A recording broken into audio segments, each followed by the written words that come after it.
Irmãos, hoje nós comemoramos o dia de Pentecostes. Nós temos o nascimento de Cristo, temos a Páscoa, a morte e a ressurreição, aí temos a Ascensão, 40 dias, e hoje, neste domingo, na cristandade, nós comemoramos o dia de Pentecostes. Não sei se os irmãos lembram disso, tá? Por quê? Porque as igrejas reformadas, elas consideram isso, tá? Os dias que está ligado à salvação. Vamos abrir a palavra de Deus em Atos 2, Atos capítulo 2.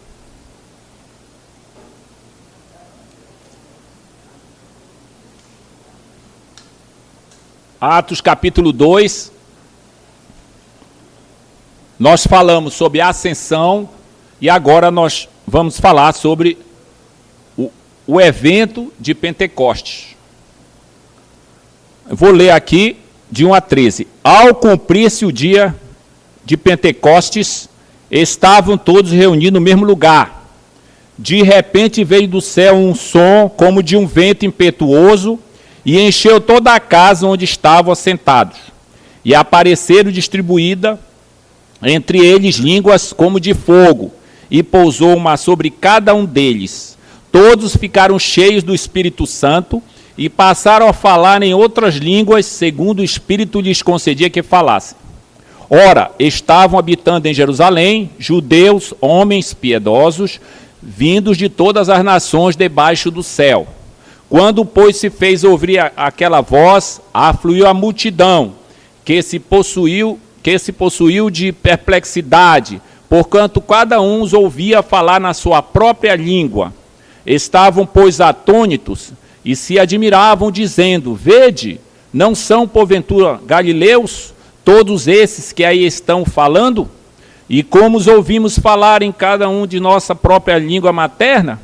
Somos partos, medos, elamitas e os naturais da Mesopotâmia, Judéia, Capadócia, Ponto e Ásia, da Frígia e da Panfilha, do Egito, das regiões da Líbia, nas imediações de Cirene, e romanos que aqui residem, tanto judeus como prosélitos, cretenses e arábios, como os ouvimos falar em nossas próprias línguas as grandezas de Deus, todos atônitos e perplexos, interpelavam uns aos outros: quem quer isto dizer? Outros, porém, zombando, diziam: estão embriagados.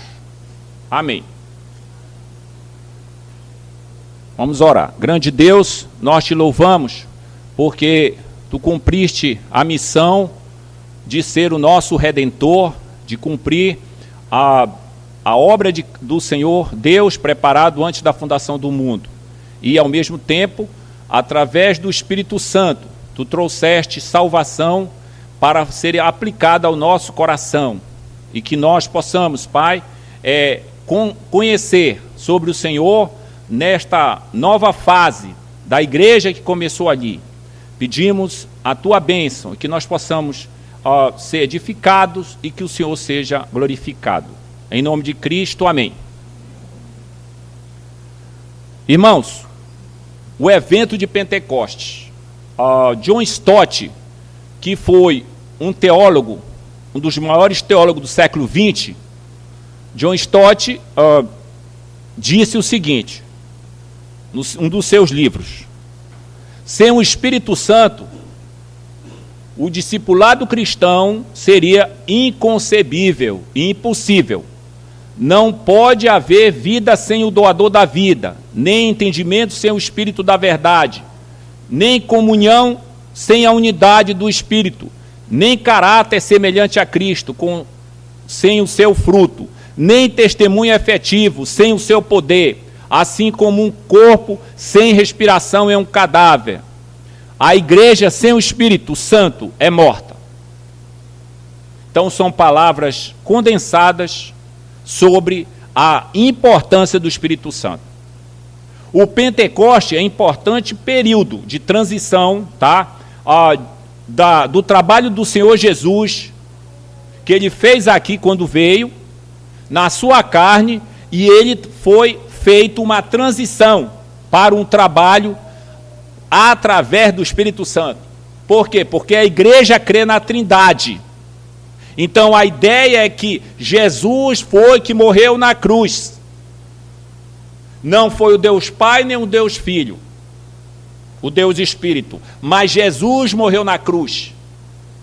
E a obra do Espírito Santo foi proclamar, através dos seus servos, que a obra que Jesus fez, para que as nações tivessem acesso. Então o Pentecoste marca uma transição dessa redenção do Senhor.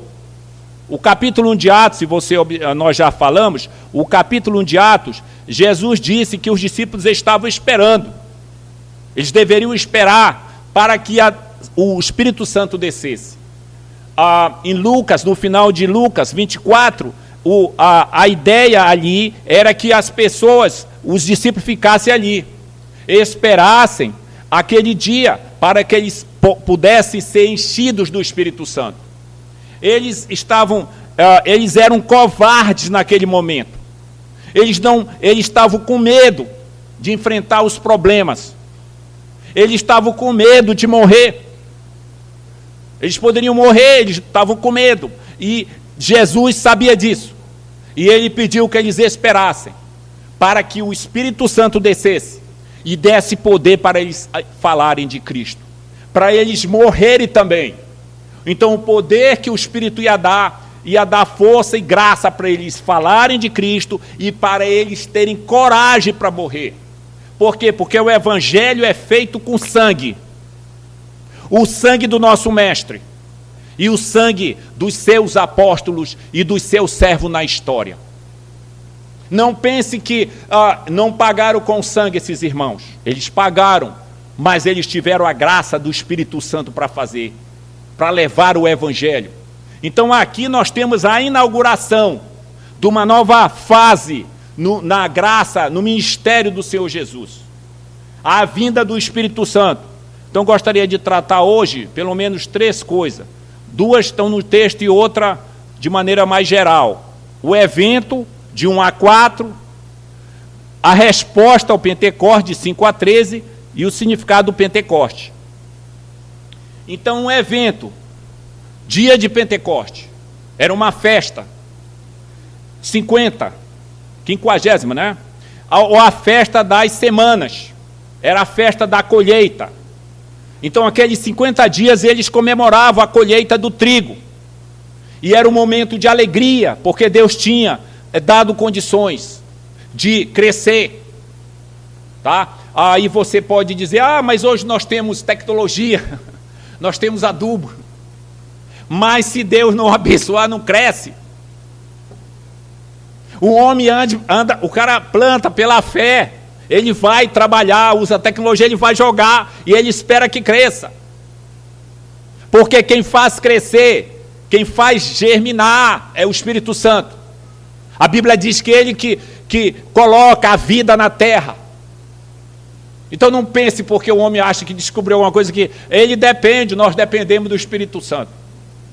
Então essa festa comemorava que Deus abençoou, que Deus deu o trigo. E os judeus devotos estavam nesse momento ali em Jerusalém. Isso eram os 50 dias.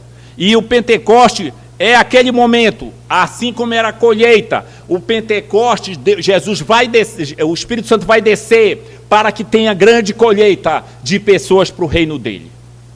Então, Lucas fornece uma descrição aqui de 3 fenômenos observáveis. A vinda do Espírito Santo acompanha por 3 sinais sobrenaturais. Um som com uma visão e uma voz estranha. Essas 3 coisas. Primeiro, veio do céu como um som, aqui no verso 2, como um vento impetuoso e encheu toda a casa. O segundo, visivelmente, apareceram línguas como de fogo e pousou sobre cada um deles, no verso 3, aqui. Terceiro, todos ficaram cheios do Espírito Santo e passaram a falar em outras línguas, segundo o Espírito lhe concedia que falasse, verso 4. Então, o som. não era som, mas soava como som. A visão não era fogo, mas lembrava o fogo. E se falava em línguas, não eram as comuns, mas outras de alguma maneira. Então nós temos os verbos aqui: ouviram, viram e falaram. A ideia dos verbos aqui. Então, o Novo Testamento relata essa inauguração da nova fase do reino de Deus. Então, aquelas promessas que Jesus tinha feito vão se cumprir aqui em relação ao Espírito Santo. Então, esse dom, a descida dele, vai capacitar a igreja para sair da sua mesmice, vai capacitar a igreja para ser intrépida, para levar a palavra. E ali nós tínhamos 120 pessoas, inicialmente. Então, primeiro, houve um som como de um vento forte e impetuoso. Tá? A palavra som, a palavra aqui, essa ideia de vento, a palavra hebraica é ruach. E a palavra grega é pneuma. Em capítulo 14 de João, há um destaque aqui. O Espírito seria a garantia de que a palavra de Jesus seria cumprida sem corrupção. E a palavra aqui, Espírito, é pneuma. Essa palavra, pneuma. Você usa a palavra, né? Vamos dizer pneuma. Então, a ideia de vento, Espírito.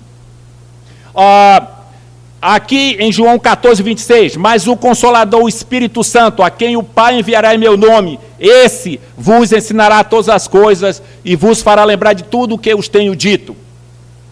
É importante você entender aqui, a palavra pneuma, ela é uma palavra, gramaticalmente, é o gênero neutro. No português nós não temos gênero neutro. Nós só temos masculino e feminino. Mas no grego tem o neutro. Só que o neutro, né, não é essa bobagem que alguém quer falar no Brasil. Isso é bobagem. O pneuma é neutro. Mas a ideia aqui são os pronomes, porque os pronomes eles vão indicar alguma coisa. Então, diz aqui, o Espírito Santo, pneuma, a quem o Pai enviará em meu nome, esse é keinos. Esse é keinos, refere ao Espírito. Ele é no plural, ele é no masculino. Ele não é neutro, neutro é keino, sem S. Portanto, quando ele usa o pronome, ele está dizendo que essa pneuma, esse espírito, ele não é o problema de macho e fêmea, mas a ideia é que ele é um ser. Ele é uma pessoa. Então o apóstolo usa essa palavra, esse pronome é keinos, para se referir que esse é uma entidade, uma pessoa, uma personalidade. Então, às vezes, né, algumas religiões que não crê no Espírito Santo diz que não, é só é gênero neutro, mas você tem que se conhecer o que é o pronome que conecta com ele.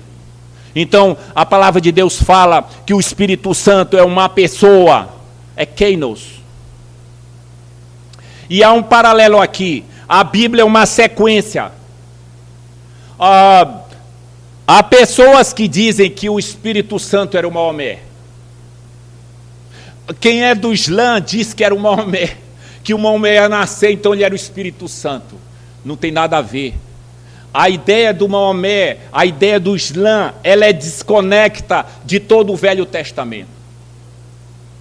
E o que é que nós temos? Por exemplo, o paralelo aqui, quando Deus fala com Moisés, fala numa tempestade, em que Moisés está ali, fala com Elias, um redemoinho, quer dizer, é o Espírito.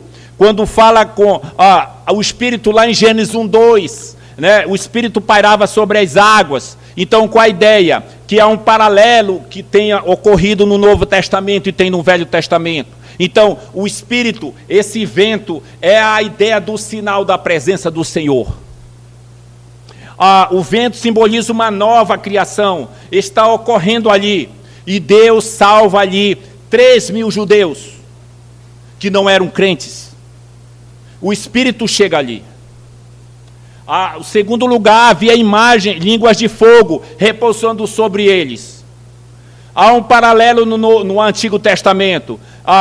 Quando Deus fala com Moisés, ele está ali, Deus está numa sarça ardente. Não queima, pega fogo, mas não vira cinza. Estão com a ideia ali, a presença de Deus. A coluna de fogo que ficava sobre o tabernáculo e não pegava fogo no tabernáculo, que era de pano. A ideia da presença de Deus ali.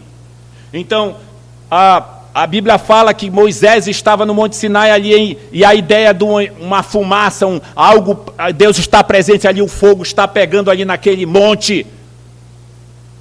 Então, sob a antiga aliança, a presença de Deus está localizada no templo. A presença de Deus lá em Israel era o templo. Deus acabou com isso, acabou com o templo. E a presença dele são as pessoas que creem nele hoje. A igreja cristã, a religião cristã, é uma religião sem templo. Todas as religiões têm templo. No sentido, aquilo é sagrado. Você tem a religião maior, depois do cristianismo, a Islã. Você tem que ir lá, em Meca, o templo. Os Sikhs lá na Índia, o templo. O cristianismo não tem templo. O templo são vocês que foram habitados pelo Espírito Santo. Jesus acabou com o templo. Mandou destruir o templo, porque quem manda destruir é Deus. Para o povo não ficar ligado ao templo. Então, a antiga aliança, a presença de Deus era no templo. Na nova aliança, a presença de Deus é dentro do coração dos crentes, daqueles que creem no Senhor. Então, antes repousava em cima do tabernáculo ou no templo, mas agora repousa sobre aqueles que creem no Senhor Jesus. Além disso, o fogo é representativo de julgamento.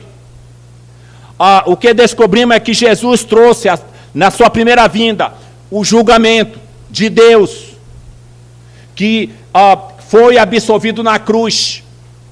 Você tem isso, Lucas 7, 18 a 23. Logo, o fogo que repousa sobre os discípulos, o fogo que repousa sobre os discípulos naquele momento, não é o fogo de julgamento, porque Jesus, na cruz, recebeu o fogo de julgamento. E aquele fogo ali era a presença de Deus. Jesus diz em Lucas: eu vim lançar fogo sobre a terra e bem quisera já estivesse a arder. Tenho, porém, um batismo com o qual hei de ser batizado, quando me angustio até que eu mesmo se realize. Então, Jesus recebeu o fogo da ira de Deus para que você tivesse salvação. Por outro lado, o fogo do julgamento futuro virá sobre todos aqueles que não receberam o Espírito Santo.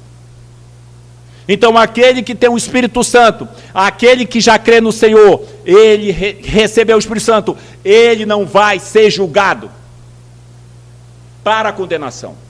Jesus diz: em verdade vos digo, quem ouve a minha palavra e crê, tem a vida eterna no presente, não entra em juízo, mas passou da morte para a vida. Por quê? Porque Jesus já recebeu o julgamento.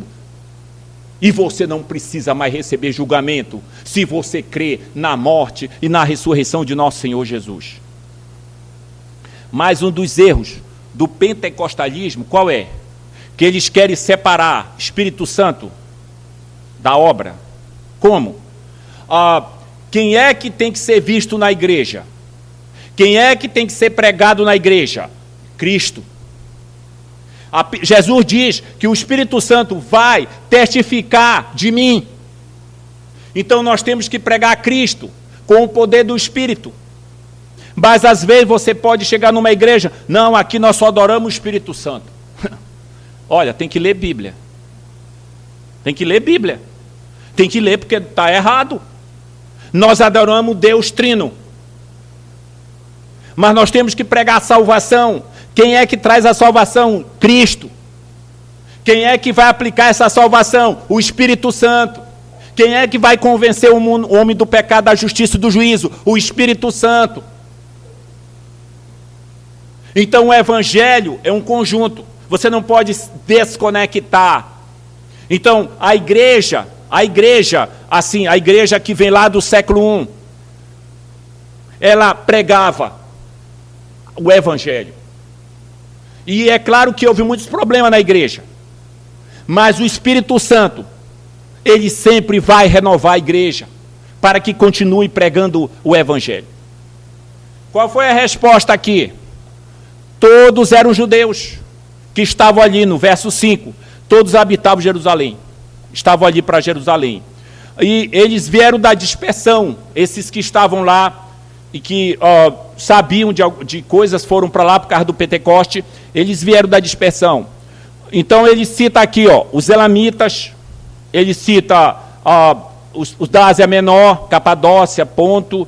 Ele cita outros grupos do norte da África. O quarto é o romanos aqui residente. O quinto, cretenses e arábios.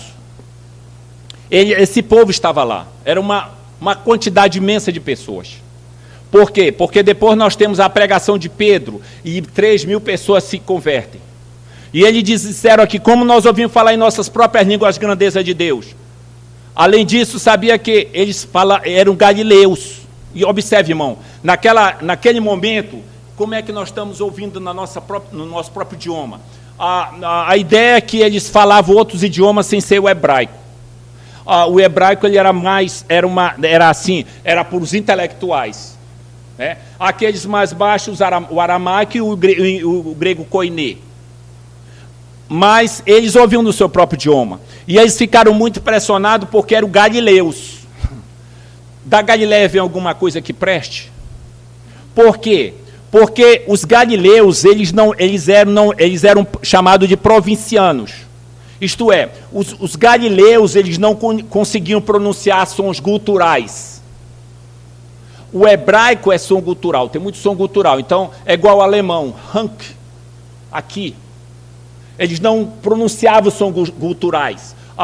Os galileus não pronunciavam. Então, eles engoliam as sílabas. Eles engoliam palavras. Só em uma parte. Por isso que eles dizem, mas eram galileus. Estão impressionados, porque eles estão falando direito. Eles não estão engolindo. O que é isso? Foi o poder de Deus ali. Então, Lucas enfatiza que as pessoas estavam ouvindo ali. Vendo. Ouvindo, vendo. Observando os milagres que Deus estava fazendo através do Espírito Santo. Né? Então, amados, é importante você saber, para uns, as pessoas poderiam pensar, eles estão bêbados.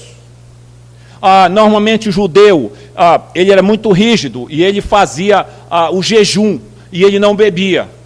Então, quando esse pessoal diz que eles estavam bêbados, eles estavam sendo desonestos. O judeu não bebia. É igual esses outros religiões aí do Oriente, que eles ficam aqueles dias de jejum e não bebem. E às vezes nem comem direito, só tomam água. Mas os judeus não bebiam ali.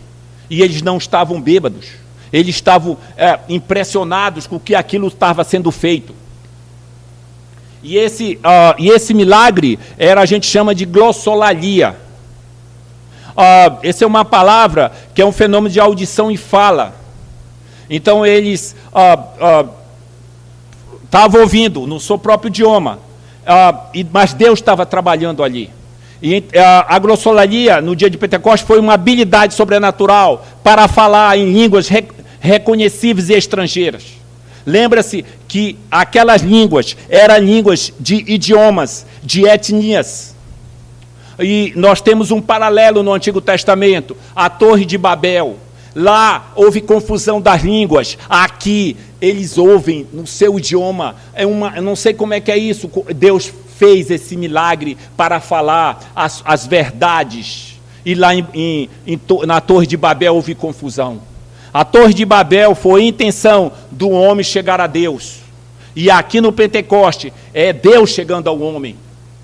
E ele vai fazer uma transformação. E o Espírito Santo, ele trouxe unidade ali, naquele momento, né? Houve uma reversão da ideia da Torre de Babel, mas uma Torre de Babel invertida. Não tinha mais divisão ali. Então, Deus fez esse milagre.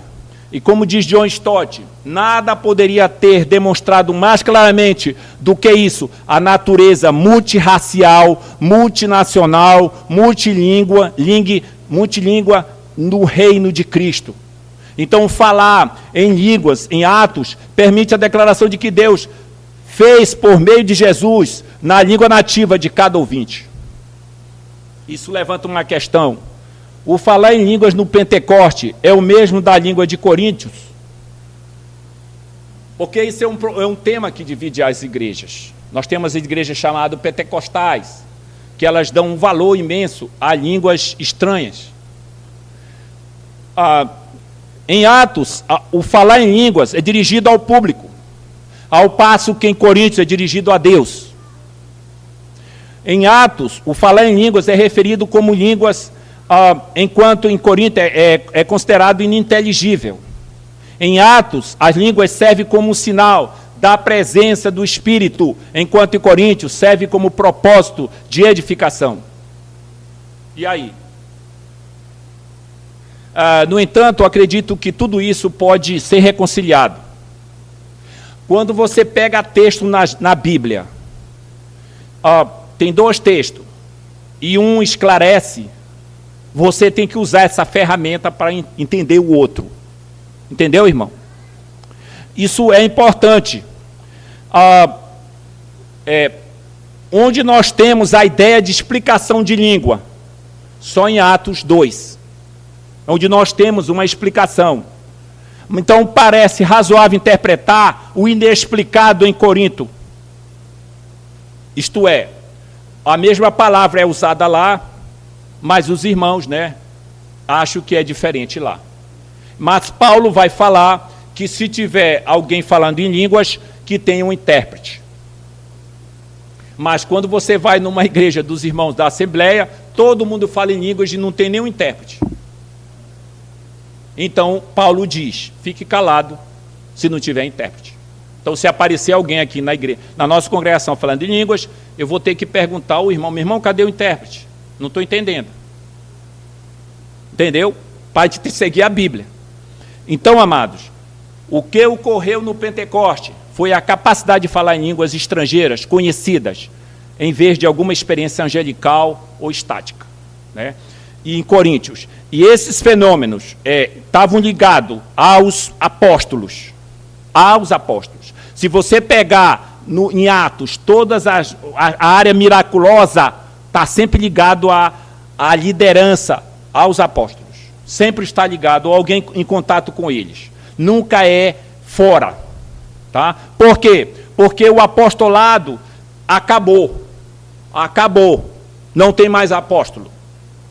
Apóstolos findou em Paulo. Paulo é o homem que nasceu fora do templo. O último apóstolo é Paulo.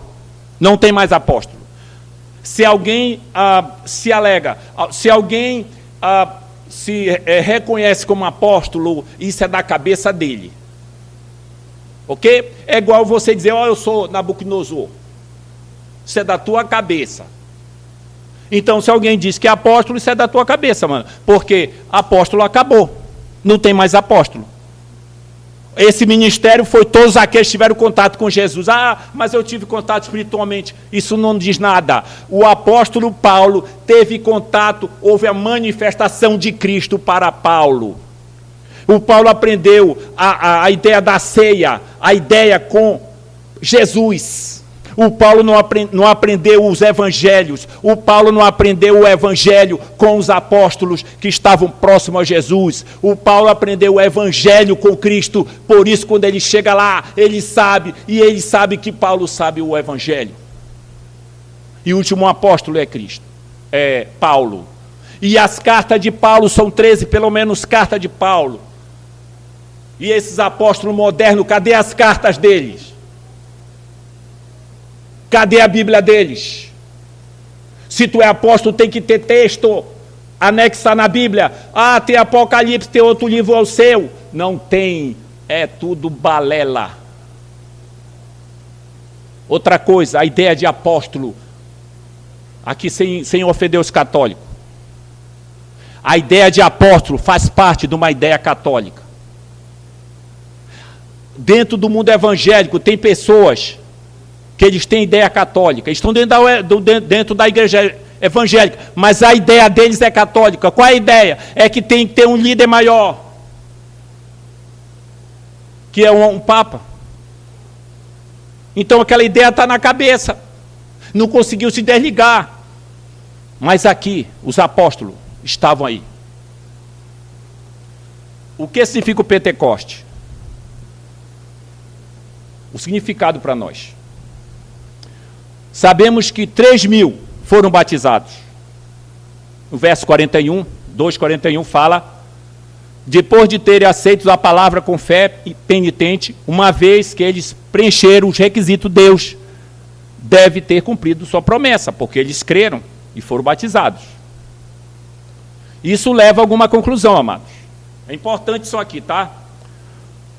Nós temos aqui em Atos dois grupos diferentes.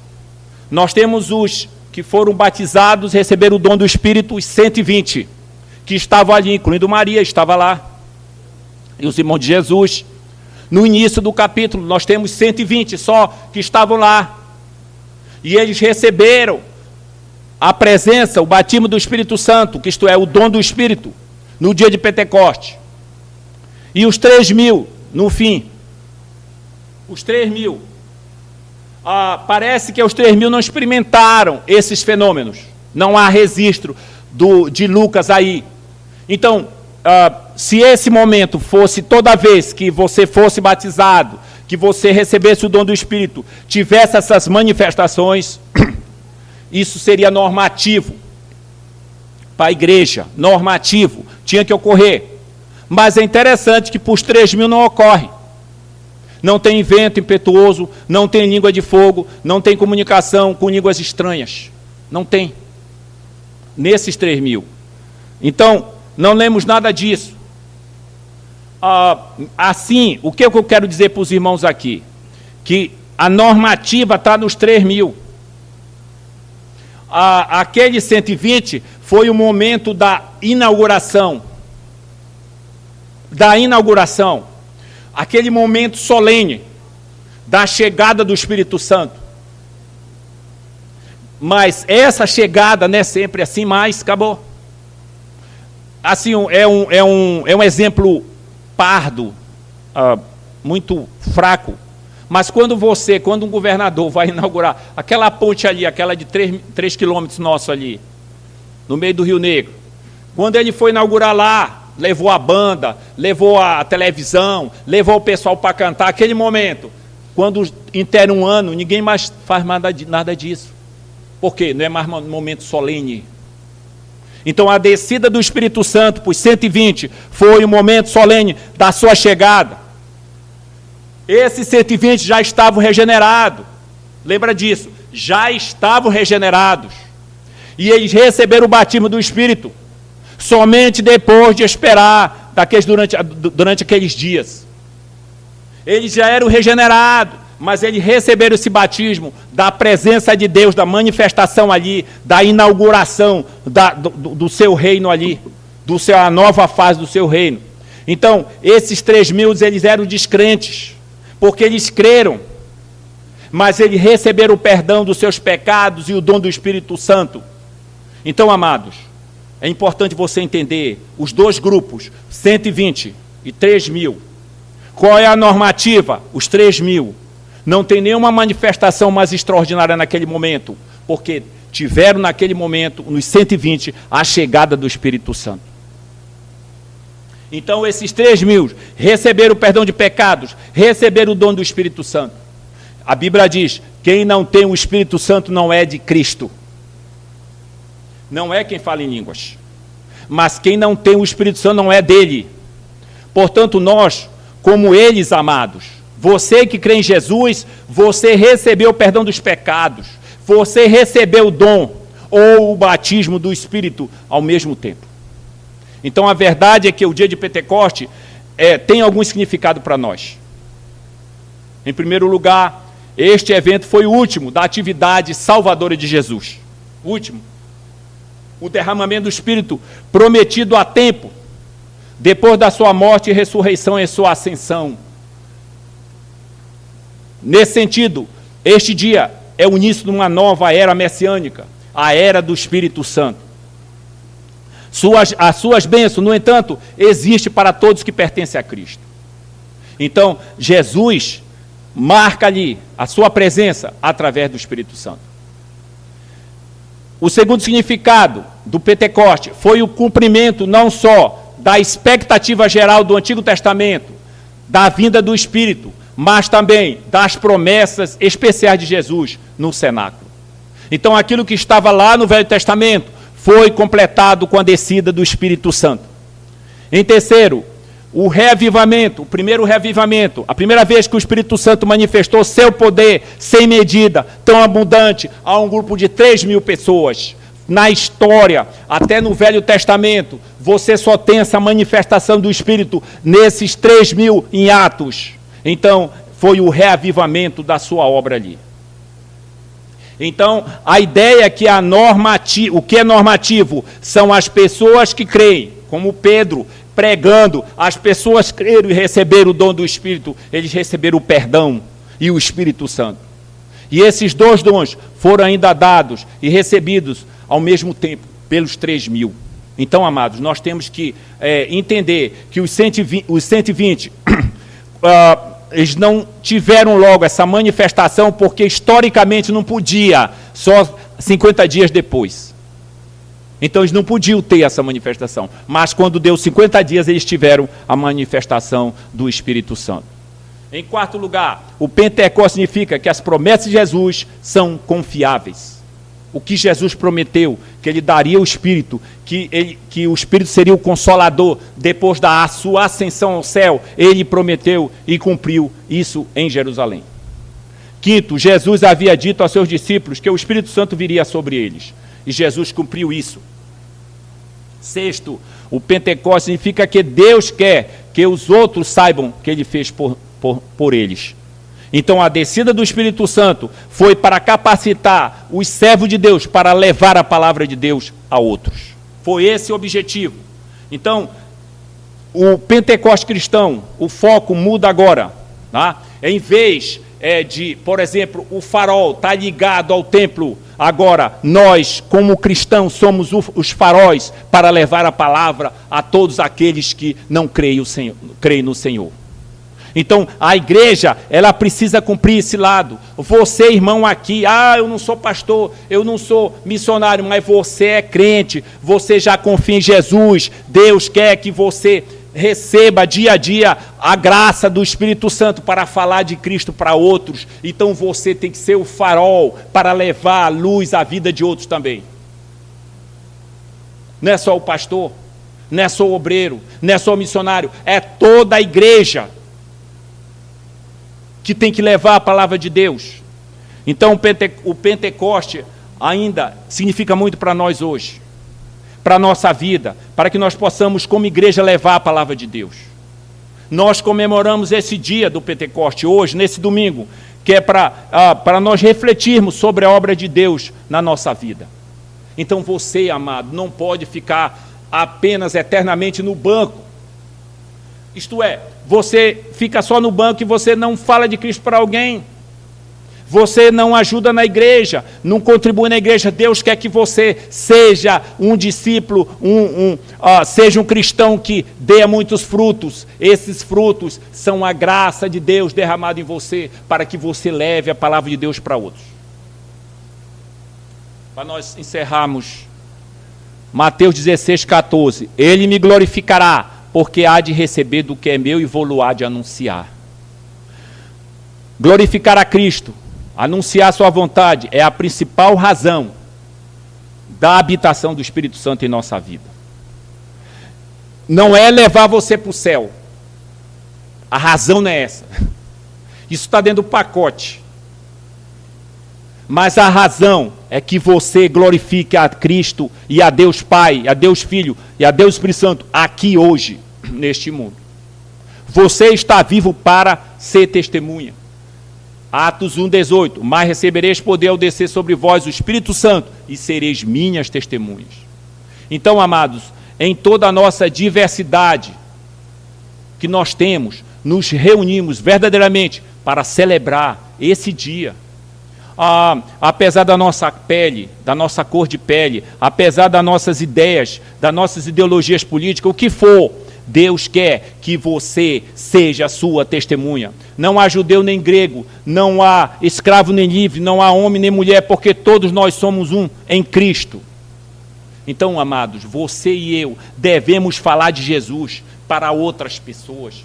O é possível, fale, ore a Deus, peça ao Espírito Santo para capacitar você, para você falar, para você não ter medo de falar, não tenha vergonha de falar. Se você sente vergonha, peça a Deus para tirar isso de você, porque Deus quer que você seja uma testemunha hoje, e devemos aprender a viver com esta nova criação, porque o povo de Deus está aqui na terra. Que nós sejamos movidos de amor mais fervoroso pelo Senhor, pelos irmãos e pelas pessoas. E desta forma, amados, nós seremos verdadeiras igrejas pentecostais. Deus quer que você seja um crente pentecostal. Não de igreja, mas um crente que crê no Espírito Santo, na graça e no poder do Espírito. Que os irmãos possam ser abençoados, possam lembrar que nós estamos aqui para sermos, não é para irmos para o céu, mas para sermos testemunho de Jesus. O céu nós já temos. Nós já temos. Amém.